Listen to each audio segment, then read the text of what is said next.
نعمان ابن قوقل رضی اللہ عنہ، صحیح مسلم میں یہ حدیث موجود ہے۔ اکثر لوگ اس زمانے میں اس نام سے ناواقف ہیں، اس لیے کہ آج کے زمانے کے لوگ صرف گوگل جانتے ہیں۔ نعمان ابن قوقل رضی اللہ عنہ بہت بڑے صحابی ہیں۔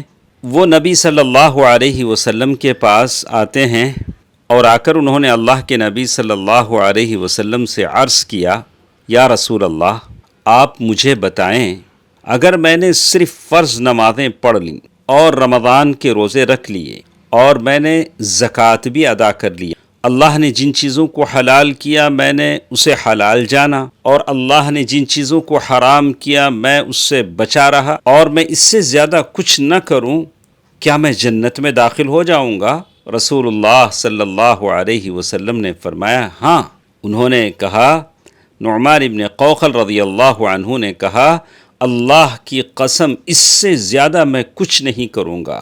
یہ ولایت، یہ اللہ کے ولی ہیں، فرض نمازیں پڑھیں گے، روزہ رکھیں گے، زکوٰۃ ادا کریں گے، حلال کو حلال جانیں گے، حرام کو حرام جانیں گے، اس سے زیادہ کچھ نہیں کریں گے، جنت میں داخل ہو جائیں گے۔ پھر دوبارہ انہوں نے پوچھا، یہی جواب پایا۔